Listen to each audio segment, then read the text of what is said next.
Hello students, আজি তোমালোকৰ লগত ডিসকাস কৰিম চেপ্টাৰ নম্বৰ 15 পোহৰ অনুশীলনীৰ প্ৰশ্নোত্তৰখিনি থাকিব তোমালোকে চাই যাবা।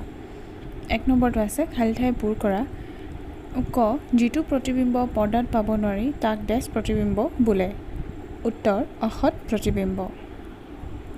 খ এখন উত্তল ডেছৰ দ্বাৰা গঠন হোৱা প্ৰতিবিম্ববোৰ সদায় অসৎ আৰু লক্ষ্যবস্তুতকৈ সৰু হয়। উত্তৰটো হ'ব দাপোনৰ। গ নম্বৰ এখন সমতল ডেছৰ দ্বাৰা গঠন হোৱা প্ৰতিবিম্ব সদায় আকাৰত লক্ষ্যবস্তুৰ সমান হয়। উত্তৰ দাপোনৰ। ঘ নম্বৰ পৰ্দাত পাব পৰা প্ৰতিবিম্বক ডেছ প্ৰতিবিম্ব বোলে। উত্তৰ সৎ। উঙ অৱতল ডেছৰ দ্বাৰা গঠন হোৱা প্ৰতিবিম্ব পৰ্দাত পাব নোৱাৰি। উত্তৰ দাপোনৰ। 2 নম্বৰ তলৰ উক্তিবোৰ সঁচা হ'লে সত্য আৰু মিছা হ'লে অসত্য বুলি লিখা। ক নম্বৰ আমি উত্তল দাপোনৰ দ্বাৰা এটা বিবৰ্ধিত আৰু থিয় প্ৰতিবিম্ব পাব পাৰোঁ। উত্তৰ হ'ব সত্য। খ অৱতল লেন্সৰ দ্বাৰা অসৎ প্ৰতিবিম্ব গঠন হয়। উত্তৰটো হ'ব সত্য। গ অৱতল দাপোনৰ দ্বাৰা সৎ বিবৰ্ধিত আৰু ওলোটা প্ৰতিবিম্ব গঠন কৰিব পাৰোঁ। উত্তৰ সত্য। ঘ সৎ প্ৰতিবিম্ব পৰ্দাত পাব নোৱাৰি। উত্তৰটো হ'ব অসত্য। উঙ অৱতল দাপোনৰ দ্বাৰা সদায় সৎ প্ৰতিবিম্ব গঠন হয়। উত্তৰ সত্য। নেক্সট 3 নম্বৰ প্ৰথম স্তম্ভৰ লগত দ্বিতীয় স্তম্ভ মিলোৱা। ক নম্বৰ এখন সমতল দাপোন 5 নম্বৰটোৰ লগত মিলিব প্ৰতিবিম্ব থিয় আৰু আকাৰত লক্ষ্যবস্তুৰ সমান। খ নম্বৰ এখন উত্তল দাপোন 2 নম্বৰ বিস্তীৰ্ণ অঞ্চলত সিঁচৰিত হৈ থকা লক্ষ্যবস্তুৰ প্ৰতিবিম্ব গঠন কৰিব পাৰে। 3 গ নম্বৰ এখন উত্তল লেন্স 1 নম্বৰটোৰ লগত মিলিব বিবৰ্ধক কাচ হিচাপে ব্যৱহাৰ কৰা হয়। ঘ নম্বৰ এখন অৱতল দাপোন 3 নম্বৰ দন্ত চিকিৎসকে দাঁতৰ বিবৰ্ধিত প্ৰতিবিম্ব চাবলৈ ব্যৱহাৰ কৰে। উঙ নম্বৰ এখন অৱতল লেন্স প্ৰতিবিম্ব থিয় আৰু লক্ষ্যবস্তুৰ তুলনাত সংকুচিত। নেক্সট 4 নম্বৰ এখন সমতল দাপোনৰ দ্বাৰা গঠন হোৱা প্ৰতিবিম্বৰ বৈশিষ্ট্যসমূহ বৰ্ণনা কৰা। উত্তৰ প্ৰতিবিম্বৰ বৈশিষ্ট্যসমূহ হ'ল 1 নম্বৰ সমতল দাপোনত প্ৰতিবিম্ব দাপোনখনৰ পিছফালে গঠিত হয়। 2 নম্বৰ প্ৰতিবিম্ব থিয় আৰু সমান আকাৰৰ হয়।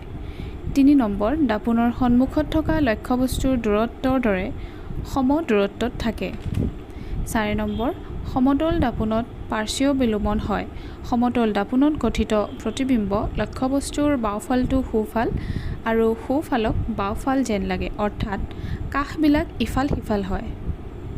নেক্সট কুৱেশ্যন নম্বৰ 5 ইংৰাজী বৰ্ণমালা নাইবা তোমালোকে জনা আন কোনো ভাষাৰ বৰ্ণমালাৰ সেইবোৰ বৰ্ণ বিচাৰি উলিওৱা যিবোৰৰ সমতল দাপোনে গঠন কৰা প্ৰতিবিম্বৰ লগত কোনো আকৃতিগত প্ৰভেদ নাথাকে।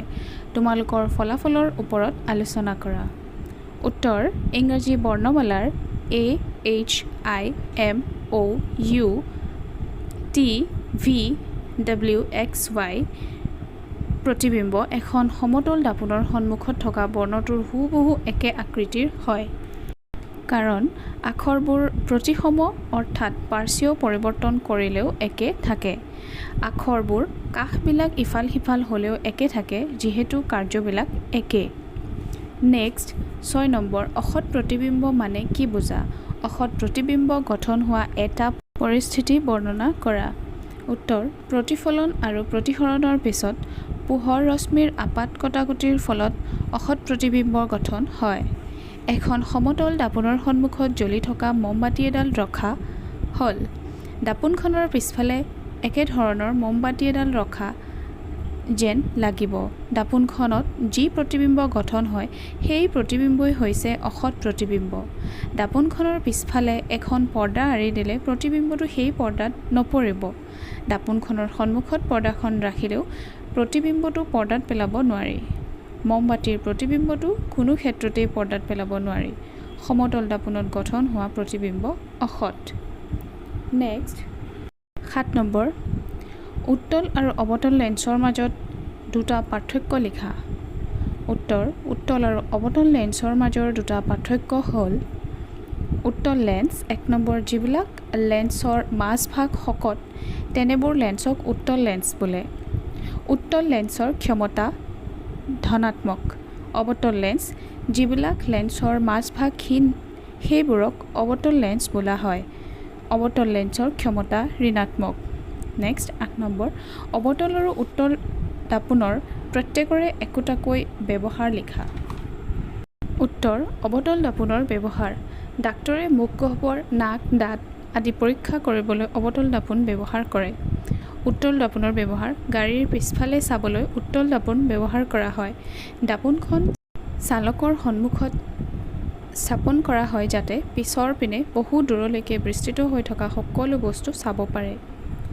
নেক্সট 9 নম্বৰ কেনে প্ৰকৃতিৰ দাপোনে সৎ প্ৰতিবিম্ব গঠন কৰে। উত্তৰ অৱতল দাপোনে সৎ প্ৰতিবিম্ব গঠন কৰে। 10 নম্বৰ কেনে প্ৰকৃতিৰ লেন্সে সদায় অসৎ প্ৰতিবিম্ব গঠন কৰে। উত্তৰ অৱতল লেন্সে সদায় অসৎ প্ৰতিবিম্ব গঠন কৰে। 11 নম্বৰ লক্ষ্যবস্তুতকৈ ডাঙৰ অসৎ প্ৰতিবিম্ব গঠন কৰিব পৰা বস্তু হ'ল ক অৱতল লেন্স, খ অৱতল দাপোন, গ উত্তল দাপোন, ঘ সমতল দাপোন। উত্তৰটো হ'ব খ অৱতল দাপোন। Thank you.